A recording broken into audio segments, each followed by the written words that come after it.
Hello and welcome to Video Game Hangover. I'm Randy Dickinson and I'm in Harrisburg, Pennsylvania. Hey, I'm DJ Ross. I'm in Mountain View, California. Each week on Video Game Hangover, we talk about the games that have been keeping us up at night.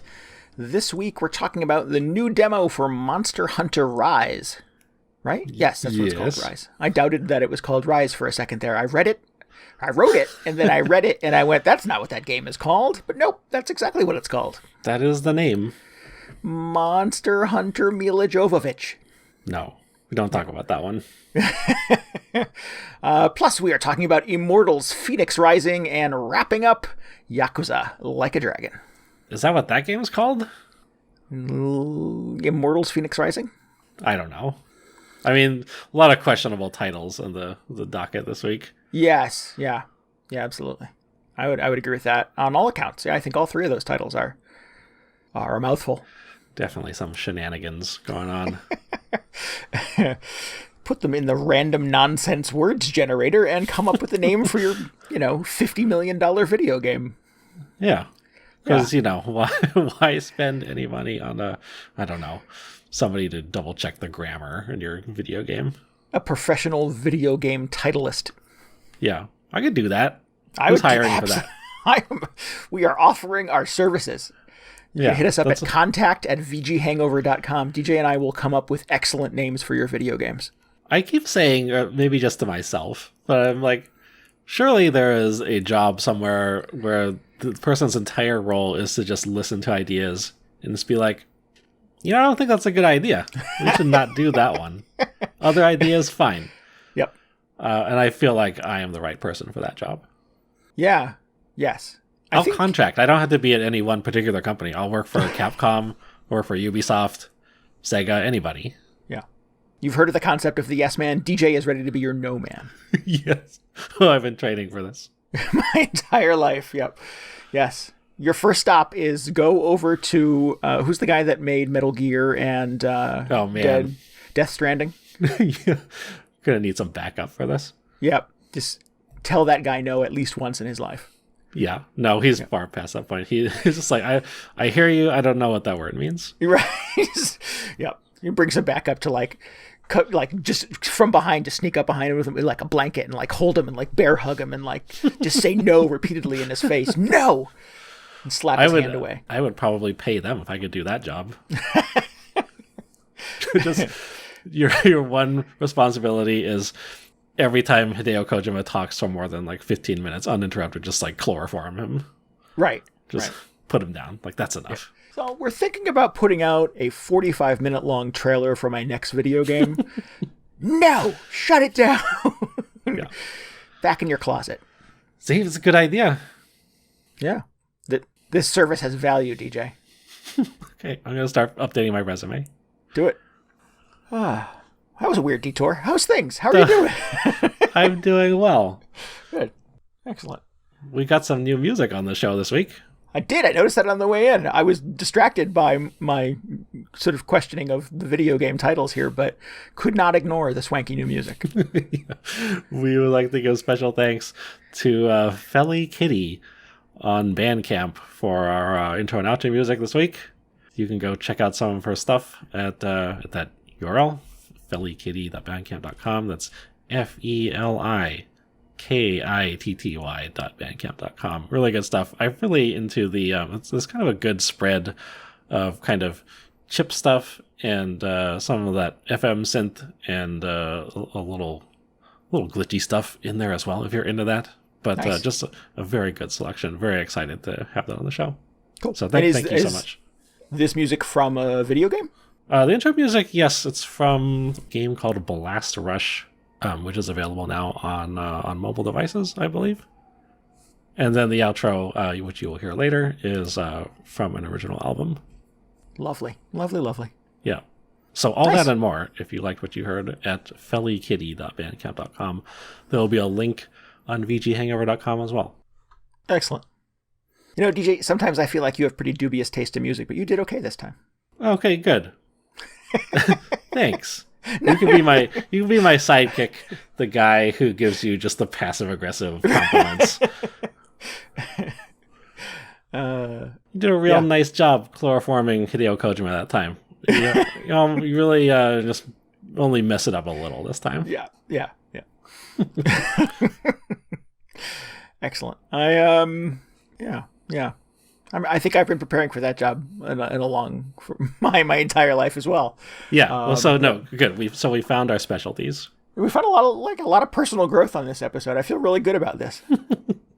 All right. Well, so this will be the last episode. Then we'll just shuffle immediately off to our new careers after this. Yep. Where we'll have to sign NDAs because we couldn't possibly be able to do a podcast after those experiences. Oh, man. But while we have the opportunity, I want to talk about an Ubisoft open world game. Oh, okay. I don't even know how to follow up on that. You think I just have, an arsenal of Ubisoft open world one-liners ready to go. Yeah. But I've been slacking off. Yeah, they're a bit of a mess. In general, I have found them to be a mess. And I've stayed out of it for a few years now because of that mess. It became so impossible to enjoy an Assassin's Creed game just because it would be this giant map filled with 1 billion blips, and none of them are story missions, and it's just so impossible to feel like, you're making progress. I recall at some point playing one of the Assassin's Creed games and being 7 hours into it before the opening credits started to roll.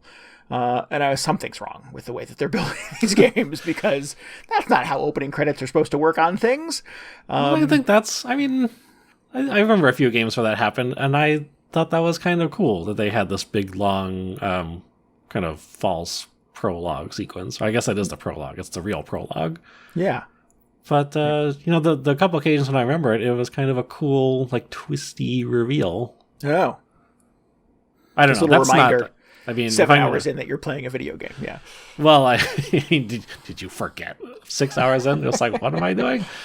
But when I think of problems I have with Ubisoft games, especially the open world ones, that is, I don't even think that'd make my list. It's always just like you said, the map that is indecipherable because there's so many little icons on it, or the fact that everything feels like it has just been focus grouped to the point where it's so incredibly bland. Yes. Yeah, I would agree with that. Absolutely. That was my sort of argument against the most recent Watch Dogs.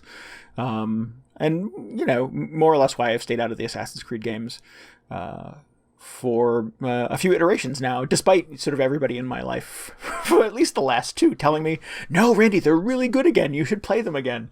So who knows? I don't know. I don't have time in my life to play every single video game, but, you try to make educated choices based on your experience. And despite that, I still took a shot at Immortals Fenyx Rising. And was not deterred by its also having a terrible name. Just a ghastly title. Yep. I realized, so we talked about this before, whatever this last week. Right. On our Game of the Year show, so I had to type out the name of this game when I was updating the website. And I like to play the subtitle game where you have an unwieldy title like this, and I think, well, so half of this title, you don't need some of these words in here. Right. And I usually divide it up, I look for the colon in the title, and that's how I pick one side versus the other. And this game does not even have a colon in the title. So I'm just like, oh man, they're on to me. I can't do anything with this one. Yeah, I agree, because I think I expected, okay, the name of this game is Immortals, and this iteration of it is focusing on this character Fenyx, who That's is what I rising. would think, yeah. Yes, but you're right, not a colon to be found. So it's just like this one weird 3-word sentence: Immortals Fenyx Rising. Yeah. So I don't know is that a mistake? Is that some strange stylistic choice? Yeah. Who knows? Yeah. But here's the weird and surprising piece of whatever here, is that it's a really good game and I'm having a lot of fun with it. That's another thing that I hear about this. It is a pleasant surprise. When I thought I was sort of impervious to or immune to kind of the allure of a big open world where you run around and do a bajillion things, and occasionally sometimes maybe stumble upon a story beat that moves you forward to the next thing. then along comes this game. And, along came Breath of the Wild, and obviously sort of scratched that itch in a very different way and kept me kind of quite enamored with it for a very long time. And Immortals is definitely sort of cast in the vein of Breath of the Wild. It is a sort of a go anywhere, do everything kind of world, puzzles around every corner, occasional big sort of bad bosses for you to take on. And again, like I said, sort of the occasional story beat to help move you forward to the next thing. This focuses on Greek gods and all of the other sort of stories that I think most of us probably know from, like I said last week on the show, either elementary school or from playing God of War games. And you are not a warrior, you're a storyteller and a shield bearer. But everybody around you has been turned to stone, and you somehow have been spared. So you are the last best hope for, saving your family and assorted other people from this mysterious fate. You go to the gods for help, and it turns out a number of them have been taken away as well, have been sort of transformed into other things, and have lost their powers and their ability to sort of intervene on behalf of humanity. So you're piecing together all of these kind of mysterious things that are happening. There is a few other elements to it, but that is sort of the broad strokes. Kind of the interesting perspective they take with this, though, is that it's all done kind of funny. There's a lot of, humor and kind of slapstickiness to the delivery here. Some of it doesn't quite land, but some of it is surprisingly well done and kind of endearing. The story is told or sort of narrated by Zeus and someone else, another god, I can't remember his name, and they essentially kind of bicker like two old guys, like Statler and Waldorf from the Muppets, essentially, and narrate kind of your story. Phoenix kind of breaks the third wall sometimes and like looks at the audience, and all of the gods are sort of depicted in a way that makes them seem very kind of petty and small, and and she comes out looking like kind of the only sort of sane person in a very insane world. So there is some kind of, unique storytelling and character building and world building that has gone into this thing, rather than just sort of slapping, a Greek god coat of paint on top of Breath of the Wild. So I was just wondering how it lands on the spectrum of like Breath of the Wild to just any other Ubisoft open world game, because it sounds like it's succeeding because it strays much closer to how Breath of the Wild handled the open world. But I can't imagine, like, it's got to be just more than, Ubisoft putting their own stamp on kind of the Breath of the Wild format, right? Or putting a Breath of the Wild coat of paint on Assassin's Creed. Right. Yeah. Just a lot of things getting painted in this episode. Yes, absolutely. And it feels, and if you've played Breath of the Wild, if you've played Genshin Impact, you will be familiar with some of these kind of structural things where, you have a home base, and you have a world with a kind of tower in the middle that something foreboding is going on. And you have a horse you can tame and ride it around occasionally. And you have a stamina meter that slowly ticks down as you climb up things. And you hope you have enough stamina to be able to kind of climb to the next mountaintop to get to the next level and world. You have, an interesting cast of characters and little places that you kind of stop along the way, where you see sort of familiar faces, and you get a little bit of story and a little bit of their life, and it gives you a moment to kind of take a breath.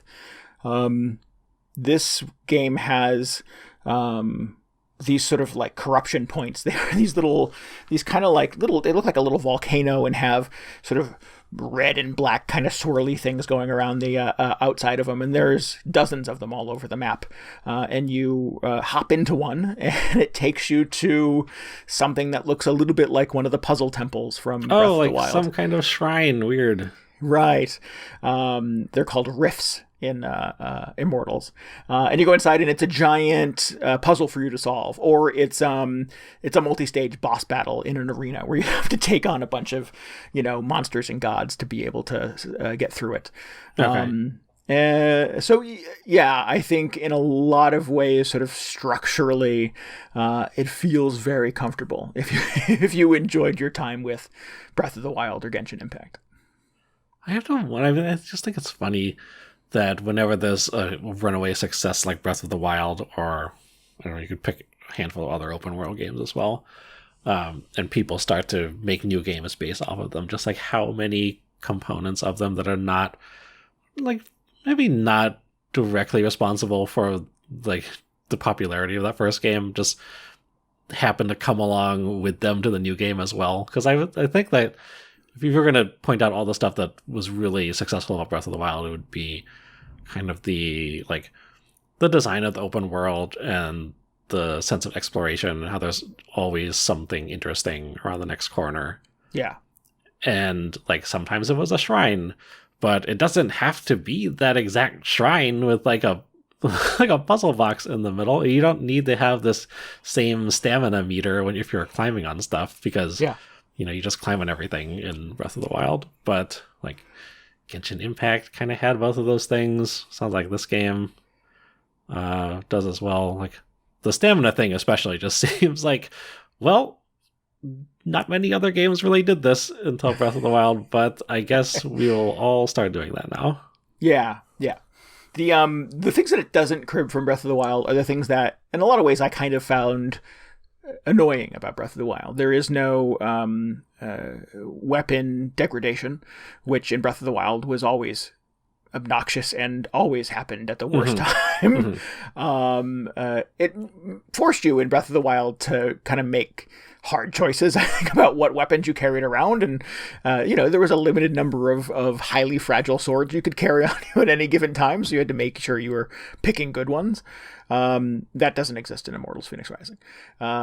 And the cooking, which was fun and kind of odd in Breath of the Wild, and had a lot of weird little hooks and surprises you could kind of learn.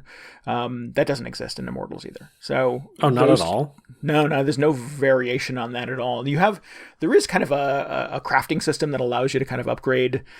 Because it's an Ubisoft game, there's tons of menus where you upgrade all of your weapons. You have an axe, you have a sword, you have a bow and arrow, you have wings that allow you to glide, much like having a little glider from Breath of the Wild. So all of those are kind of infinitely upgradable and have upgrade trees and new abilities that unlock over time. And you collect components that allow you to upgrade those by opening crypts and solving puzzles and, collecting flowers and things like that around the world. But you never. I'm surprised they stop themselves at the cooking system, because it just seems like, you've already got 4 out of 5 of these other things. Why don't you just go for the clean sweep? If you're going to ape all of the hallmarks of Breath of the Wild, why not just steal them wholesale?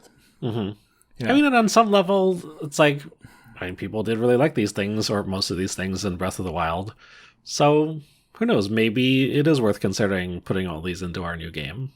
Yeah. Or, if the challenge is we like Breath of the Wild, can we take those components and do something interesting with them? Do something slightly new, slightly other with them? Yeah, maybe that would be my hope. Yeah, hopefully. Hopefully they had those lofty goals at Ubi. But, maybe they just felt like there was nowhere else to go with cooking. Maybe, really. No.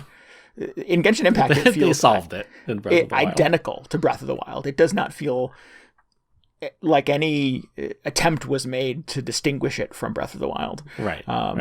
So, maybe the developers of Immortals were smart enough to realize, all right, well, those 2 games covered that, essentially, and we'll just do our own thing with, upgrade trees. I guess one of my issue with Ubisoft games, the most recent one of these that I played was Watch Dogs 2, so that's where a lot of my examples are coming from. Yeah. Is that it feels like they they knew they were making an open world game, and they thought to themselves, hey, open world games have side missions and taxi cabs, and you can steal cars, and they just went down this checklist and you can like go to restaurants or whatever. And Right. they just felt like they added, or they felt like they had to add a lot of these things because otherwise, it's like that's what people expect from an open world game. So you need to have these specific things, and there's just a lot of them were just not done very well at all. Yes.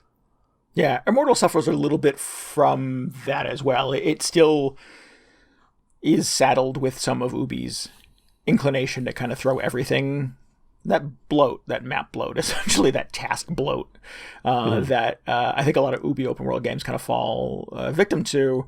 Happens a little bit in Immortals. They're relatively easy to ignore. In Breath of the Wild, I mean, for example, you got a horse. It was a big deal. You found a horse at some point, and you could adopt a couple of horses and tame them, and they had sort of different abilities and stuff like that, or different stamina, you know, you could check them in at a stable and give them names and things like that. And it felt like a kind of a substantial beat in Breath of the Wild. In Immortals, it's like an afterthought. Like, you know, 30 minutes in, I found a unicorn, and to like tame it, you sneak up behind it, press X, and then you've tamed it. It's done. It's your unicorn forever. And you can't give him a name, but if you hold down the X button at any point during the game, he just manifests next to you. And there have been maybe 3 occasions where I felt like, this is a really long walk. I would love to have a horse. So I hold, I hold down useful. X, and he lightning strikes, and he pops up next to me, and I ride him to my next thing, and then he disappears again. But one of the sort of mini challenges in the game is like tame 5 horses. And I'm like, why do I need 4 other horses? Again, it just sort of feels like, Breath of the Wild game had a thing with horses. We should definitely put a thing with horses in Immortals. See, I was on board with it for a little while because I was just thinking, like, I didn't really use the horse in Breath of the Wild. I didn't really need to have that relationship with it. Or, you could like tame horses, and by using them longer, they would become more useful to you or something like that. Yeah. I'm looking for horsey friends in my video games. And, okay. Yeah. That's dangerous because the first time one of those horses gets detonated by a guardian, you're going to have a bad day. Yes. Yeah, absolutely. But I was like, oh man, so if they just boiled it down to, hold this button and then you have your mount and it just shows up and then goes away again. Like it's kind of an interesting way to streamline it, and maybe I would get more use out of that, or I just wouldn't.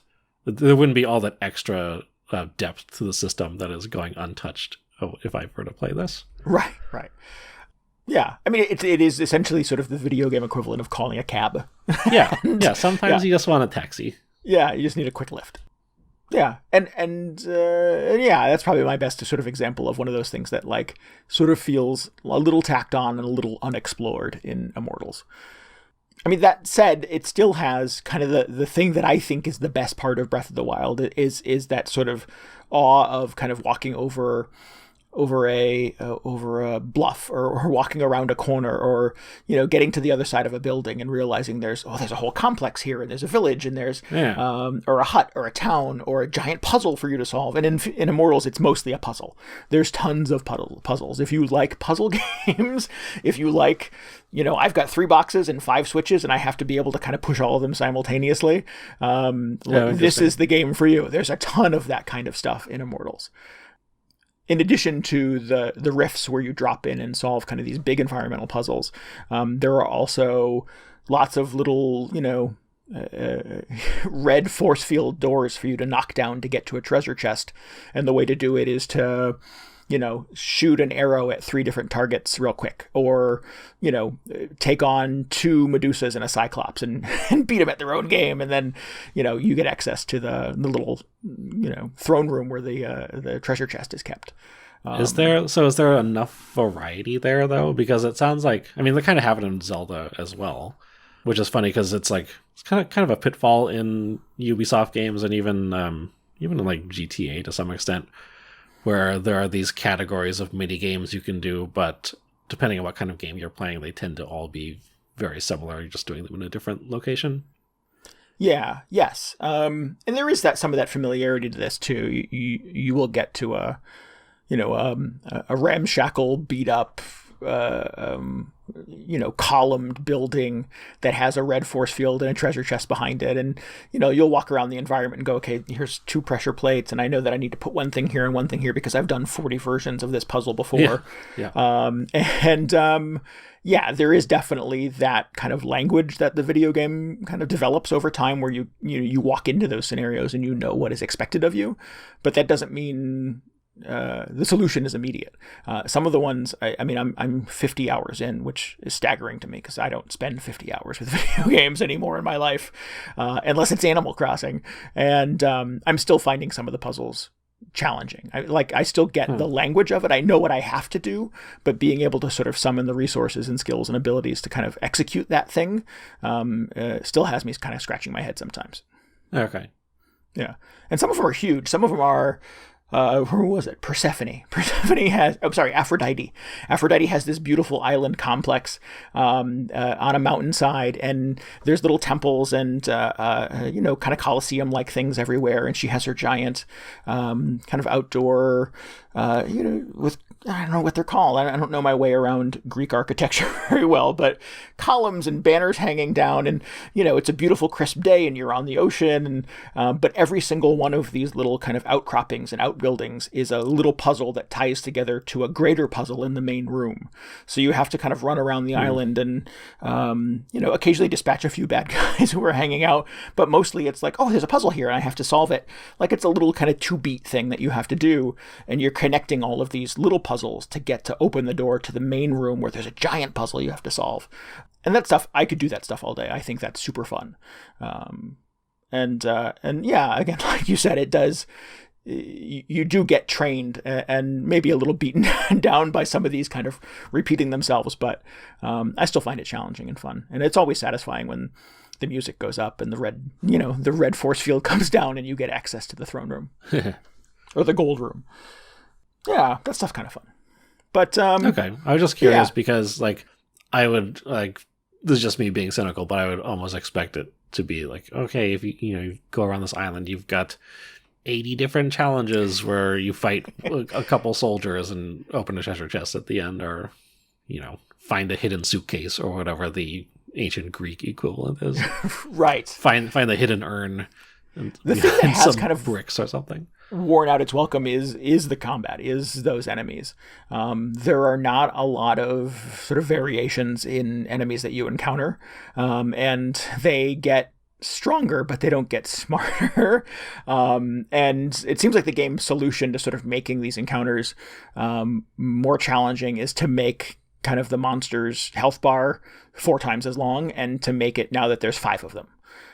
So there was one scenario where I sort of paraglided down on, this giant puzzle complex I knew I had to solve to move on to the next thing.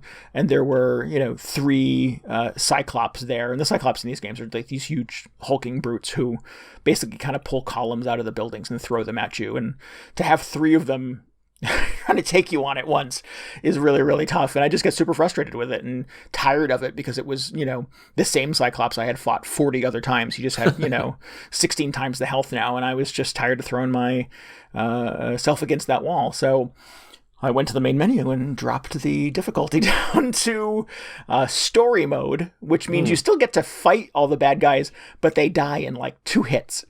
And it's super satisfying. I love it. I've had a really, really good time just sort of basically 2-hitting every enemy in this game.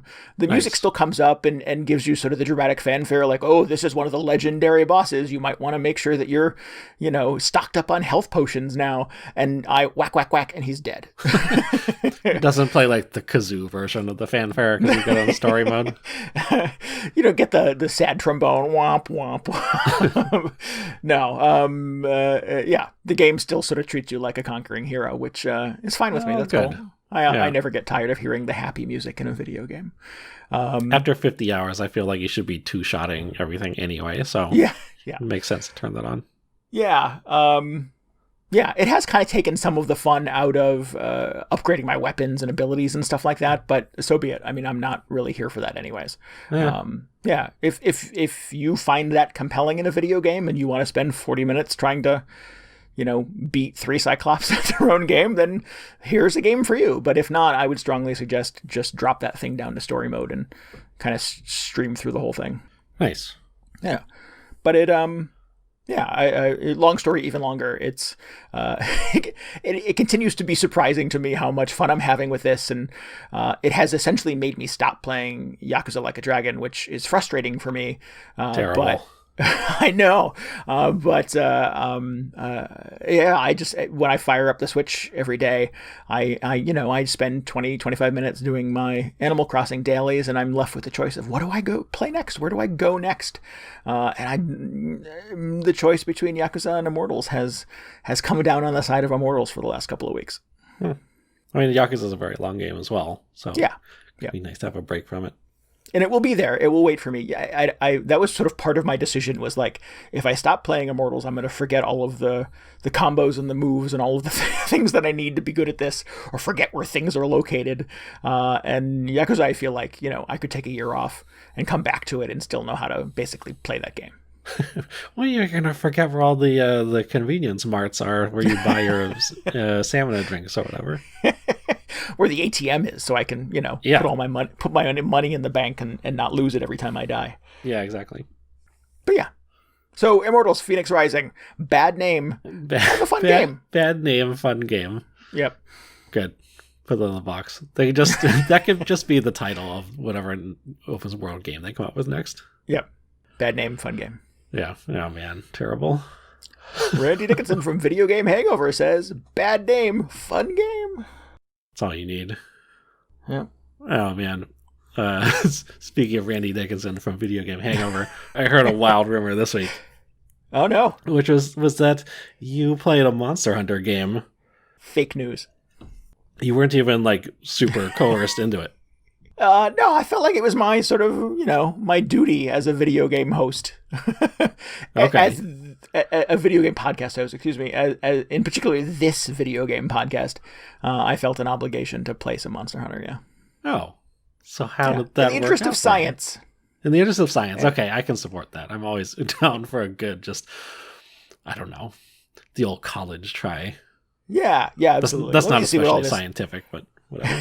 The old college try. Let me see what all the hubbub is about. I think I can honestly say that I don't see the appeal. I know people love Monster Hunter games, and this is me getting a very odd slice of the new Monster Hunter game that's coming out in March, I believe. And it's probably not fair for me to sort of evaluate or formulate an opinion on the entire Monster Hunter series based on this weird little slice of this game. But yeah, I don't see the appeal. Yeah, so I played through this as well. Did we already say it's Monster Hunter Rise? We covered that earlier, but just to be clear. And all I can think of is, I've spent thousands of hours with the Monster Hunter series at this point, but I kept coming back to it during the demo is, man, this is a difficult game to just squeeze into a demo, especially if you are just coming into it completely fresh. You haven't played a Monster Hunter game before. And especially with this one, because not only is Monster Hunter just a very complex game to begin with, but they have added so much new stuff in this that it is a lot to take in. Oh, really? Okay. Like I said, I don't have kind of a history with it, so I don't know how much of it is new to this experience. Yeah. And can evaluate it sort of on that.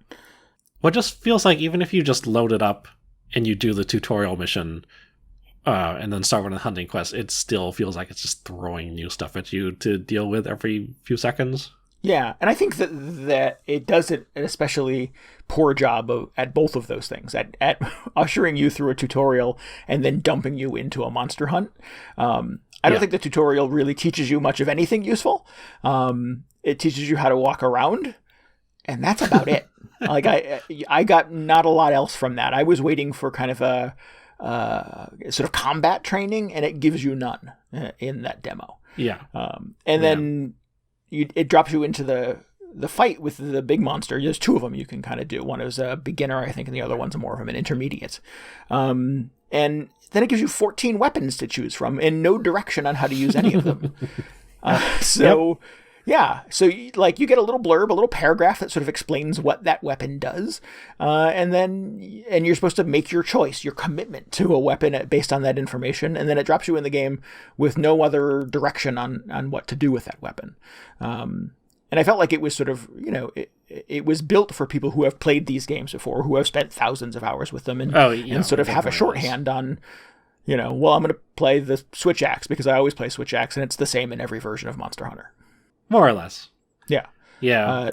I was just thinking, man, so as far as Monster Hunter has come in terms of just providing relevant tutorials, they've made a lot of progress. But like you experience, still not great. Yeah, this is progress, huh? I feel like it's even... Well, I mean, the first time I played Monster Hunter... I mean, I like to tell people this, knowing that I'm a Monster Hunter fan. It's like the first time I tried to play Monster Hunter, I did not like it. Because I could just not... I was just like, okay, I can sort of see the appeal here, but it just felt like so many parts of the game were fighting me, and a lot of the rest of it was just so opaque, I could just not really understand what was important. And the first few games, there wasn't really a tutorial, and the first few missions, which were like the closest thing that it would get to a tutorial, would be like, okay, go and kill this monster. But then you'd have these other quests, which are kind of infamous at this point, that are like, go and steal this monster egg out of a monster nest and just like carry it awkwardly across the entire map back to the camp, which was like very annoying and not fun. And then you just never had to do that ever again in the game. Just like, why did you make me do that? But I think with Monster Hunter World, like they've been improving in guiding players a little bit since then. And in Monster Hunter World specifically, they added like a little training area, and there were these kind of like inline videos that you could watch that showed off the different weapon moves and everything, which was kind of impressive. But I think they do definitely have a ways to go, because I noticed in this, their preferred format for delivering tutorials is like, hey, here's how you use this item, and it shows a couple button prompts, and I go, okay, that's great, let me practice that. And they go, wait, before you do that, here are 7 more pages on everything else this item does. And I'm just like, I'm not going to remember any of this. Yep. And they're still doing that, which is unfortunate, because I think that's just like not a good design. But like I was saying, it's pretty difficult to get into this game and pick up all the nuances of the new stuff, even if you are a Monster Hunter fan and you have some idea of how the game works. And if you're someone like yourself and you've never played one of these before, well, good luck. It took me sitting down with one of my friends who was just a Monster Hunter veteran, like in person, and having them point out to me like, oh, you should be looking at this, and here's how you use this weapon, and they made a bunch of different suggestions to really get everything to click for me. So yeah, that would be helpful. I think maybe some of the mistake that I made was sort of venturing into this demo solo at first. You and I had a sort of plan, because the demo has online multiplayer, online co-op. We were going to play together, and I was like, well, I don't want my first playthrough to be with DJ in a kind of a fight, in a boss battle. I'm going to go in and do the tutorials and sort of figure it out a little bit before that happens. And I feel like that was a huge disservice because after playing that tutorial and then doing my first and then ultimately my second after dying Monster Hunt, like I didn't want to play it anymore. Like, yeah, I don't know what's happening. I don't know what the button presses are. It keeps flashing information, or like you said, like everything will stop and it'll bring up this kind of multi-page long thing that it thinks it's teaching you something, and then you exit out of it, and I've retained none of it. Right. Yeah, and then it keeps doing weird things that I don't understand. Like I'm trying to reload and it's not reloading. I kept trying to like sheath my weapon at some point. It's like, sheath your weapon, put your weapon away. And I kept trying to do that, but he kept pointing it at the ground and shooting a landmine into the ground. And I'm like, I'm clearly not doing the thing that I'm supposed to do, but the game is not smart enough at like correcting me or giving me like, no, you must push X and Y and the shoulder button at the same time to put your weapon away. It's just not sort of intuitive in any way that I recognize from, 4,000 years of playing video games. Right. Well, I mean, the thing is Monster Hunter is just a very complex, game, and there's a lot of stuff you can do with it. You have a lot of very robust movesets and options, but as a result, if you're not doing the exact thing or if you don't know how to do the exact thing you want to do, odds are you're going to do something else, which is a mistake. And that's why it's really helpful to just have somebody step you through, just like, okay, here's how you take out your weapon. Here's what you can do when you have your weapon out. Here's how to put it away. And here's how the buttons change when you have your weapon sheathed and all of that. Yeah. And, if you invest the time into learning all that, it's an amazing experience. But it is definitely not something that people should be expected to pick up if they're only teaching you how to do the brand new stuff in this demo. Yeah. Yes. And I was sort of left wondering, like, who were the developers, the publishers, trying to sort of appeal to with this demo? Who were they trying to sort of convince that you should pre-order the new Monster Hunter game based on this experience? Right, yeah, they're coming on a little strong with the pre-order message whenever you finish a quest in this. It's a little much. Push X to take you to the eShop so you can pre-order the full game. I'm like, I think I'm good. I think I'm going to hold off on that. Maybe wait for reviews. But yeah, I don't, I was left to assume that, like, if they're giving you sort of the full complement of 14 weapons or whatever it is to play with, that this is a demo primarily directed at people who have some Monster Hunter experience. That if it was for me, if it was, trying to appeal to people who have never played a Monster Hunter game before, if the developers were smart about it, they would have had maybe 2 weapons and like pretty detailed but not annoying tutorials on how to use them, and gave you a few opportunities to kind of kick some ass with them, and instead it just sort of dumps you into the game with everything, and it means nothing.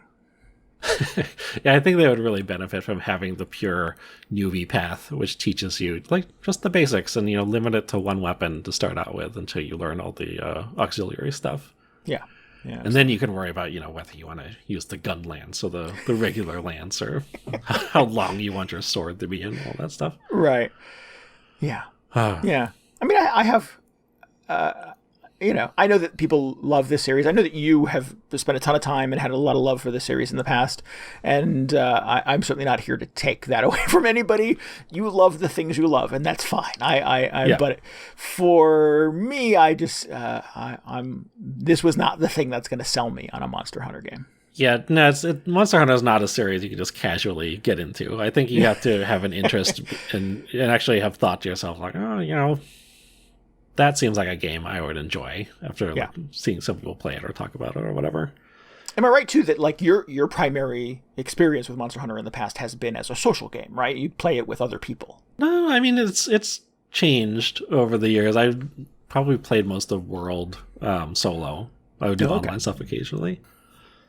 Right. But it definitely benefits, especially when you're learning, to have a group of people you can like ask questions and just have them help you out, explain stuff.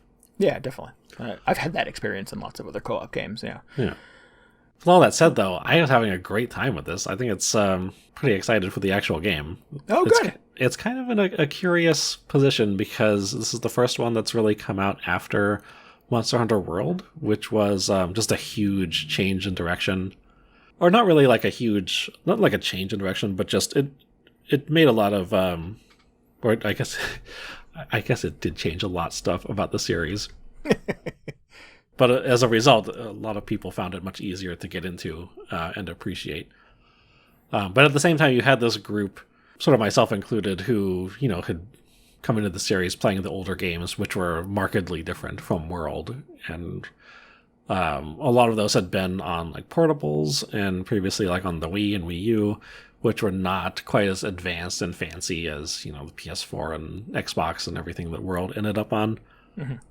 And it felt like a lot of the advancements in World felt like the fact that it was now finally on like modern hardware that they could do a lot of this stuff. So like people in that group were thinking like, okay, well, World is cool, but Monster Hunter has to come back to other platforms, like Switch in particular, at some point. It's probably not going to be in as Monster Hunter World, so what is it going to be like? Is it going to go back to the old style? Is it going to retain kind of this next-gen feel of World, or what's going on? And I guess the answer is it's kind of like, it seems like it's retained a lot of the new sort of streamlining and some of the new ideas from World. Like everything is one contiguous map now. It's not a bunch of little interconnected rooms. and you have sort of auto crafting and a lot of streamlined gathering features from World. But what I really like about this is that it's weird saying this, but it's just not as pretty as Monster Hunter World is, and I think that's actually a huge benefit, because as gorgeous as Monster Hunter World is, like the maps, the first time stepping out into that whatever the ancient forest in Monster Hunter World, just gazing out over like the lakes and mountains and trees, just like, I can't believe a Monster Hunter game looks this good. And after playing it for like 50 hours, or however long I ended up playing that game, probably way more than that, I was just like, these maps are just impossible to deal with, because they're beautiful, but they're just, I don't know, they're just way too detailed and way too intricate, and they're super cool because they're like multi-leveled, and you have all these like snaking pathways that double back on each other, and it feels like a real environment. But as like a functional map to play a video game in, not so great. So loading up Rise and seeing, it's like, oh man, certainly there's like far less detail and just graphical polish as they were able to achieve in Monster Hunter World. But just like, look at this huge area, that it's just like a huge arena that looks perfect to fight a monster, and it really feels more like the older style Monster Hunter environments. But it still retains kind of the same like art direction from World, which looks really good. So I was just like, okay, this feels like a really good medium between the old school style and the World style. So I'm very excited about that. Cool.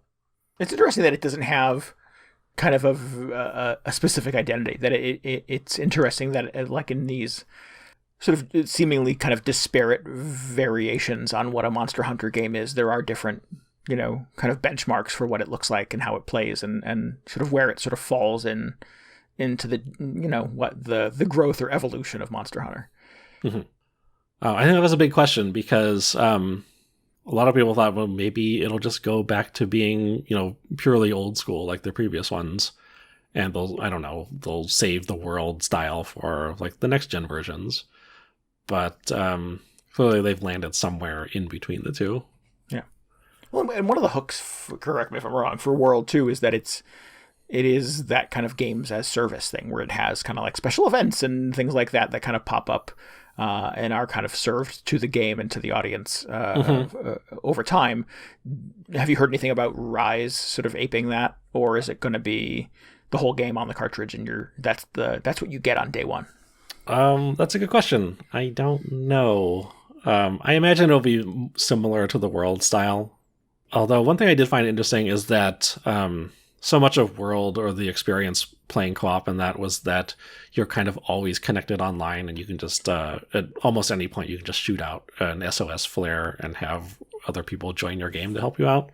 Oh. But because of that, it was like playing an MMO where you like can't pause it or anything. But in this one, you can pause it. So it's like, what does that mean? I mean, it seems like a totally innocuous menu option, but that is a huge change from how Monster Hunter World worked. So that's interesting. They've also added, just to, you know, get into some of the new stuff, they've kind of taken, there was like kind of a grappling hook or claw thing in Monster Hunter World that is not in this. They've replaced it with something called a wire bug, which is kind of still a grappling hook, but it just works differently. That was real vague in the demo, too. I was trying to figure out what the heck that was, and I know it would zip me along across the map over a large area in a relatively quick pace, but I didn't quite understand what I was doing or how it worked. And yeah. There are a few different ways you can use it in combat as well, which I was like, I'm still, like, I've played this demo quite a bit at this point, but I'm still just trying to get a handle on how the weapons work. Right. Before mixing in all the wire bug stuff. There's also a dog you can ride on, and he'll help you out in battle, which is interesting. And also there's this whole thing, which is kind of a recent reveal, I think, but you can just like ride monsters in it. And in previous games, you could, like, if you jumped on top of a monster, you would kind of just like stay up there for a while, and you could attack it while you were riding it around. And that was like, it was just kind of a random mini game that would happen. But in this, it feels much more developed, to the point where you like, I guess using the wire bug or something, you just extend these reins out over the monster. You kind of control it. And you can do monster attacks, and you could have the monster charge at whatever other monster you're fighting. Yeah. Which feels like, oh man, it feels almost like you could put on the front of the box, like, Monster Hunter Rise, finally play as the monster. Because I assume this works with any monster in the game now, so they've all got like a couple of these signature monster moves that you can now control in order to fight other monsters. Yeah, I kept doing it accidentally. There is one of the tutorials for like how to ride a honey badger or whatever it is. It's a Wolverine kind of thing. And every now and then one would sort of stroll into an encounter. It happened when you and I were playing co-op. And I accidentally ended up riding the honey badger and trying to fight against the dragon thing we were trying to kill with it. Yeah. And so to me, like, mounting monsters in previous games was always just kind of like an extra thing that was I don't want to say tacked on, because there was definitely like thought and design put into it. Mm-hmm. But I don't know. I didn't get excited about it as much as like a lot of other players seem to be.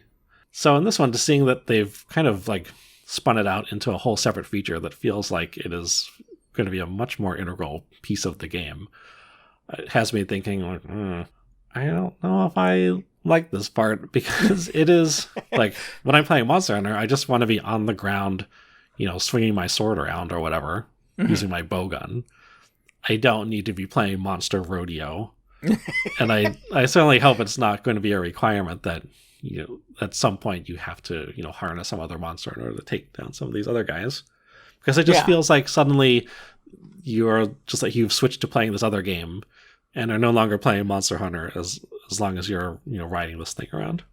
Have the previous Monster Hunter games had these kind of like combined encounters? There was one point where you and I were fighting against this dragon type thing, and then, like I said, the honey badger kind of wandered in, and it was like, this new player has entered the fight. And there was another one though where you and I, like, you were off somewhere fighting another thing that you had seen, and I was off fighting some other critter. And I came back to find you while you were sort of running to find me, and we ended up luring one of the monsters into the fight with the other one.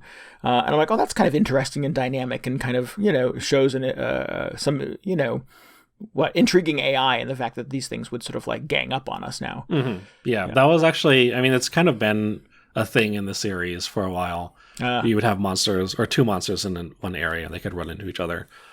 It really felt like they put it more in the forefront with World, where the point, like, it felt like it was almost encouraged, like the monster's AI would sort of like gravitate towards them being in the same area, at least at one point during each quest. So you could have this big kind of like Godzilla monster versus monster fight taking place. Which best sounds part very of every cool. Jurassic Park movie where, you think you're going to get eaten by the T-Rex, and then the other bigger monster comes in. The larger T-Rex comes in. Which sounds very exciting, but, in my experience playing Monster Hunter World, it just kind of turns into like, okay, well, this is way too dangerous for me to be in the middle of, so I have to kind of pull back a little bit and just hang out on the sidelines until they're just kind of done doing their thing. Yeah. So in practice, it's just kind of like an annoying thing that happens. And is it just another thing where it's like, hey, stop playing Monster Hunter for a little while. We're going to do this other thing. And again, funny. A lot of other players seem to be super excited about it. But to me, I don't know what my deal is. I just can't allow myself to enjoy whatever else Capcom is trying to shove into these games. You like a pretty like streamlined kind of Monster Hunter experience. I'm definitely more of a purist. Less is more. Yeah, the more stuff they try to add to these games, I'm just like, I was enjoying the game totally fine before you added this stuff. So this new stuff, like, it better be pretty good if it's worth, just putting my sword down for a minute so I can check this out. Yeah. So here, I guess here's a question I have for you, an observation and a question, is that some of it seemed, I think I expected there to be more of a hunt to this. Mm-hmm. The game is called Monster Hunter, but you start the game and there's a little red arrow pointing you in the direction of the monster. Yeah. And you just sort of keep walking until the arrow changes direction, and you then walk in that direction. You just keep following the monster this way signs that somebody has put up around the environment. And you're not doing any, like, you're not looking for, like, you know, tracks on the ground or broken twigs or, you know, a trail of carnage to the monster. You're just really following the blinking red arrow until you get there. I don't know. I thought it would be harder to find monsters, and it just seems like they're everywhere. That good observation. Okay. It actually there used to be much more of a hunting component where like first of all the arrow wasn't there. I don't even know if that's just something that's there for the demo to just get people into the action as fast as possible. But it used to be you would like run through different areas and you know the monster wouldn't be there. The monster would also just be moving around between areas, so sometimes you could just show up late and miss them.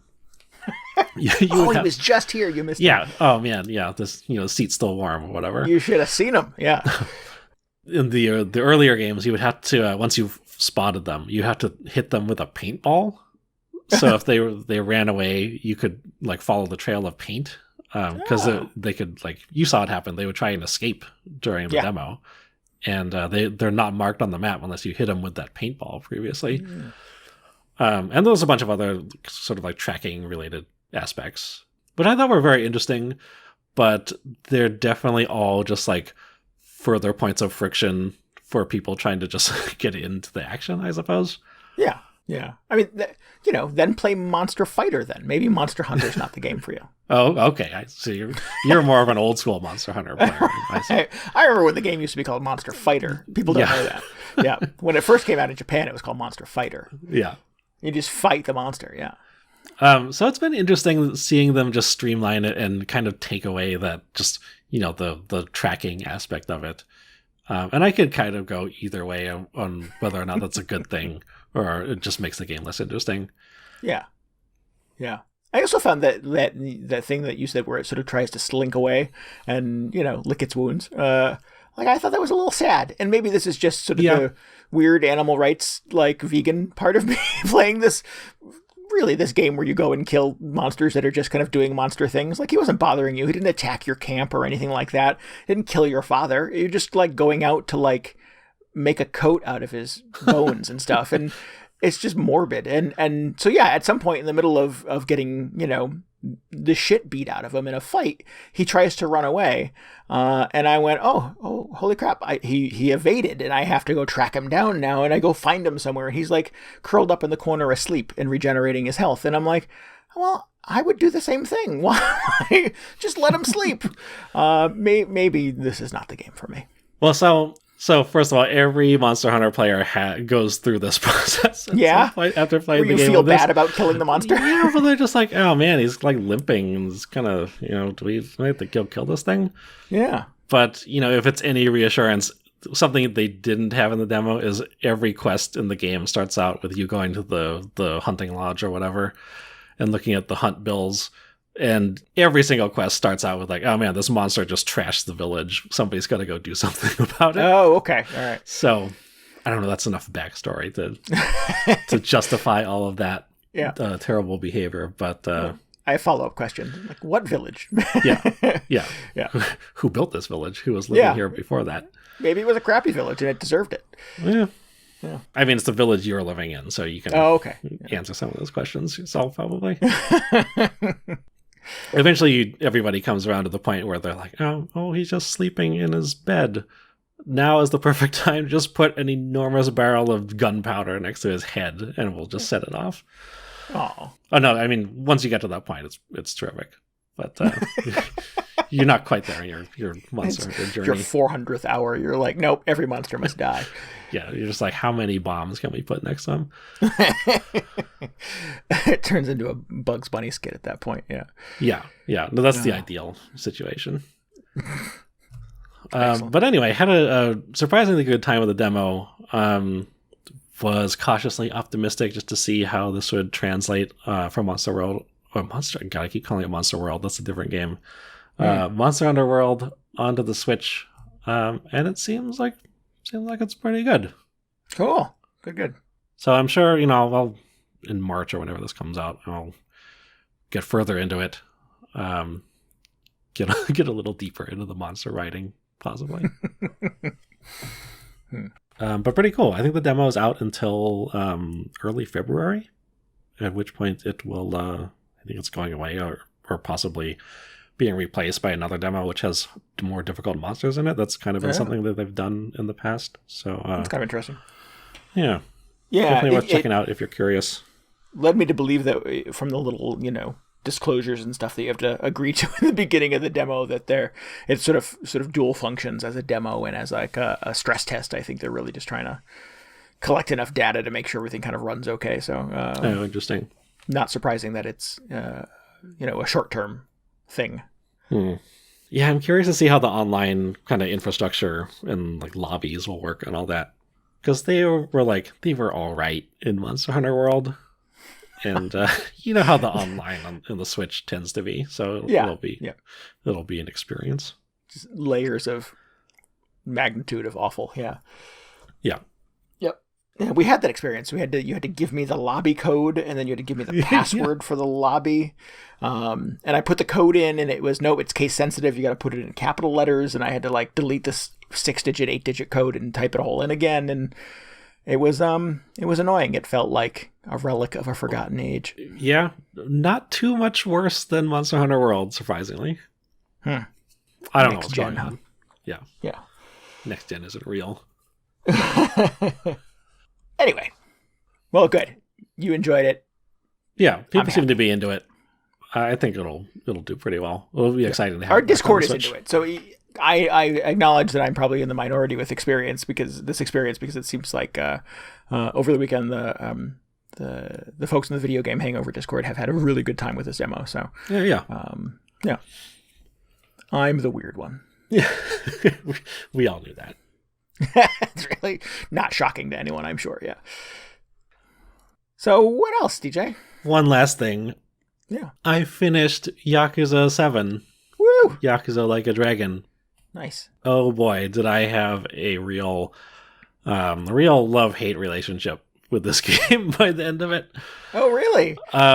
Yeah, I think so. Overall, really enjoyed it. Just terrific game. Loved it.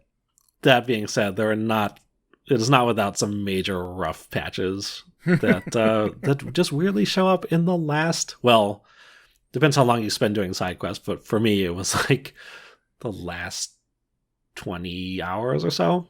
Oh, that's quite a rough patch. Well, so I should frame it like it's about 15 chapters long. Although the questionable stuff started happening around like chapter 12. So like I was saying, everything about this game is so good. Just like the characters, the writing is super well done. It's funny. It's one of the few games which I would call just a comedy. There's just tons of stuff to do. Talk about open world games. There is so much going on in this game, and like all of it is pretty interesting and just kind of weird and in line with the comedy aspect. It's just like a bunch of surprising weird stuff you can do. Like one of my favorite things to do is you can just go to like an adult vocational school and get certified in different subject areas. You can be playing this game and you can literally sit down and take a math test. And if you pass the math test, like your intelligence stat goes up or something like that. It's like, well, that's weird and hilarious. I'm so glad they have this in here. And kind of on brand, right? I mean, it's very about what you would expect from this experience. Yeah. I mean, plus it kind of goes along with like one of the themes in the game is, the cast is kind of getting up there in terms of video game character ages. And they're just like, why don't I just go take the self-improvement thing to the next level? Why don't I just take some night classes at the school and see what else I can kind of add to my resume, which I think is very cool. Yeah, absolutely. So that's all amazing. The issue I had with it is that, and I kind of heard this happened, so I was kind of half expecting it, but it just gets like super grindy at certain points. Really? And how that actually manifests is, like, I was having a fine time with it until probably around chapter 12 or 13, where there's just this boss fight that is way harder than any other encounter in the game so far, to the point where you've played your share of JRPGs. You've got those items in your inventory where you're like, this is such a good item like restores all my health or whatever. I'm never using this. It's too good. I can't use this one. Yes, I'm familiar with that. Yep. I got to that point and I was like, it might be time to use some of those items. I'm not getting through this. So that was tough, and I was just like, aha, this is the thing that everybody's talking about. But I did it, and I got past it, and I just thought, well, not through with the game yet, clearly. So that doesn't happen again. I'm just going to go spend some time like earning some more money, doing these mini games, and buying new equipment for my characters and leveling them up a little more, just so I have a little more like stress-free route through the end of the game. Mm-hmm. So I did that for like 10 hours. Ooh. Which sounds like a lot, but again, mini games amazing in this. The business management game terrific. Didn't really mind spending all that time because I was just like, oh man, I'm getting all these great weapons and making some real progress. I'm like 10 levels past where I was before. And then I get to chapter 14 and there's just another boss, which is just impossible.